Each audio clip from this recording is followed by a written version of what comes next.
Bryce, paano nyo pinapalobo yung presyo? Ano yung tinataas ninyo para lumobo yung presyo? Kasama na rin po yung yung binabanggit po ni Yusek Eric na CMPD at saka po yung mga quantity.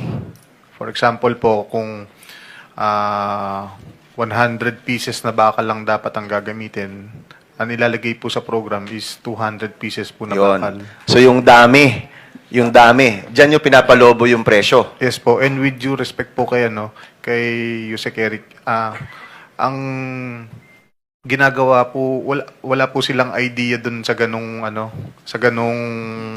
bagay kasi nasa district office lang po namin lahat. Pero ngayon may idea na sila, di ba? And I'm doing this, Yusek, para matulungan din kayo, para ma-check ninyo itong mga sinasubmit ng mga distrito. So, ang style ninyo, Bryce, itataas nyo yung quantity. Tama po, as per instruction sa amin, ganun po ang gagawing Yung atake. presyo ng mga Senator, items. Yung presyo ng with your mga permission.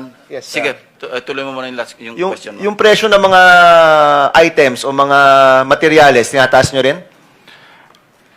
Yung mga importante, for example po sa may flood control, yung sheet pile po, hindi po totoo ang nagiging canvas diyan. Meaning? For example po, ang presyo lang talaga niya is 30 pesos per kilo. May mga ibang bagay po na pinapakarga sa amin dyan. For example, lalagyan po natin yan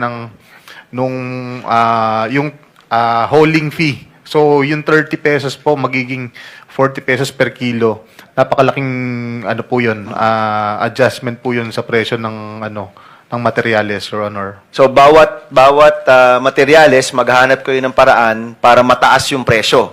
Sa quantity o dun sa presyo mismo ng mga items. Tama po, Your Honor. Itataas nyo yan para may porsyentuhan, pero at the end, kulang pa rin yun para sa proyekto. Tama po. So tinaas nyo na nga, tapos sinabstandard pa.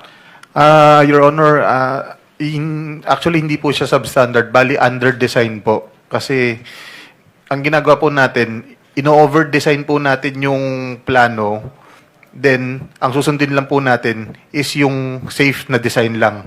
So as per design po, under design po siya. Actually mali po yung term ko na substandard kanina. Alright. Let me correct it. Just Maraming salamat. interjection.